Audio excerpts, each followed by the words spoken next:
MP board के कक्षा 11वीं के सभी विद्यार्थी ध्यान दें।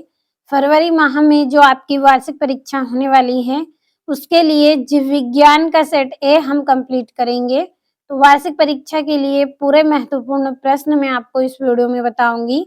इसी में से आपके पूरे क्वेश्चन रहेंगे। आपका जो पेपर है वो 70 अंक का है। अगर आपको एग्जाम में 65 अंक लाना है तो पूरा वीडियो आप लास्ट तक देखें।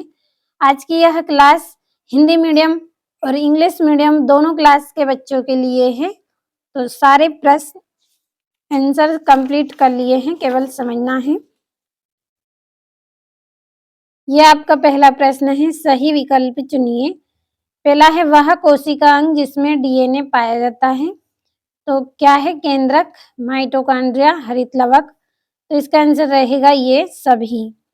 दूसरा है स्टारफिश किस संघ का जंतु है? तो जो स्टारफिश है वो एकाइनोडर्मेटा संघ का जंतु है। तीसरा है प्रकाश संश्लेषण में कौन सा प्रकाश परास सबसे अधिक प्रभावशाली है? तो इसका आंसर रहेगा लाल। चौथा है तंत्रिका तंत्र की इकाई है। तो तंत्रिका तंत्र की इकाई क्या है? तंत्रिका कोशिका। पांचवा है किसमें पुष्प एकलिंगी होते हैं? तो इसका आंसर रहेगा खीरा। और छठा है एक बीज पत्रियों के प्रारूपी संवहन पुल होते हैं। तो बाही फ्लोएमी होते हैं। और ये यहाँ से आपका पहला और दूसरा प्रश्न है इंग्लिश मीडियम वाले बच्चों के लिए, टिक कर दिए हैं। आप सभी को अच्छे से पढ़ लें। और यहाँ से आपका अगला प्रश्न है रिक्त स्थानों की पूर्ति कीजिए। पहला है नग्न बीज वाले पौधों के समूह का नाम डेड्डे से। तो क्या है? जिम्नोस्पर्म है। दूसरा है तंत्रिका तंत्र की उत्पत्ति डेड्डे से होती है। तो किससे होती है? बाह्य चर्म से होती है। तीसरा है क्रेब्स चक्र डेड्डेस कोशिका अंग में होता है। तो जो क्रेब्स चक्र है वो माइटोकॉन्ड्रिया में होता है। चौथा है पक्षी वर्ग की हड्डियां डेड्डेस होती हैं। तो पक्षी वर्ग की हड्डी कैसी होती है? खोखली होती है। पांचवा कीटों में श्वसन डेड्डेस के द्वारा होता है। तो कीटों में श्वसन ट्रेकिया के द्वारा होता है। और स्टारफिश में डेड्डेस समिति होती है। तो स्टारफिश में आरी समिति होती है। तो ये रिक्त स्थान हो गए आपके। और ये यहाँ से इंग्लिश मीडियम वाले बच्चों के लिए। तीसरा प्रश्न अब हम पढ़ेंगे। तो तीसरा प्रश्न है सही जोड़ी बनाइए। पहली जोड़ी है ऑक्टोपस। तो ऑक्टोपस की जोड़ी रहेगी कंटकी प्लेट। दूसरा है क्रेब्स चक्र। तो इसकी जोड़ी रहेगी माइटोकॉन्ड्रिया। तीसरा है सेल्यूलोज। तो सेल्यूलोज की जोड़ी रहेगी पॉलीसेकेराइड। और चौथा है कीट। तो कीट की जोड़ी रहेगी ट्रेकिया। पांचवा है ऑक्सीटोसिन। तो इसकी जोड़ी रहेगी एड्रेनेलिन। ये आपकी यहाँ से जोड़ियां हो गई हैं पूरी।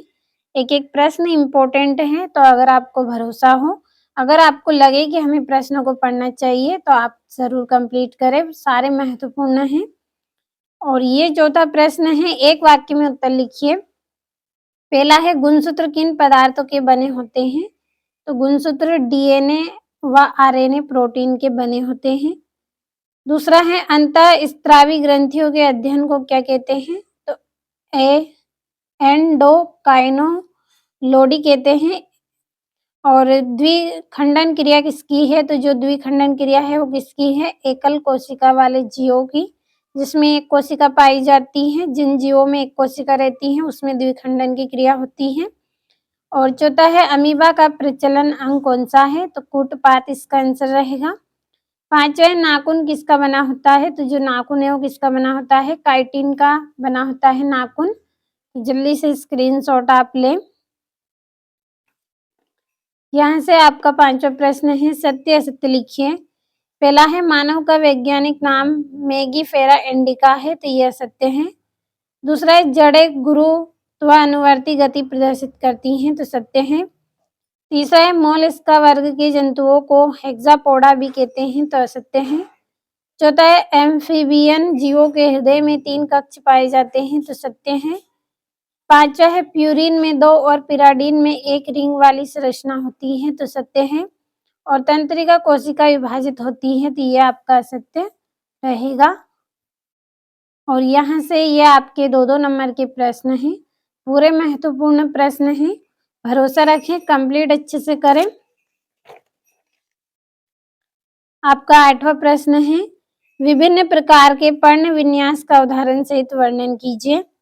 नवाय पादप का कौन सा भाग निम्नलिखित को दर्शाता है? पहला है आर्य संवहन पुल, दूसरा है बहुआदि दारू, तीसरा है पूर्ण विकसित पित्त और ये इसका अथवा है।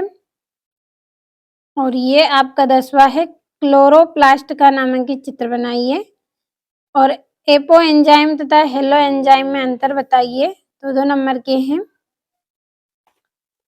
और ये यहाँ से 12वां है पहाड़ पर चढ़ने वाले व्यक्ति की श्वसन प्रक्रिया में क्या प्रभाव पड़ता है? और कवक की विशेषता आपको लिखनी है। और 14वां है उपास्थि तथा अस्थि में 4 अंतर बताइए। और पादप कोशिका का नामांकित चित्र बनाना है आपको। और 16वां है क्रेब्स चक्र का समग्र रेखा चित्र बनाइए। 3-3 नंबर के प्रश्न हैं।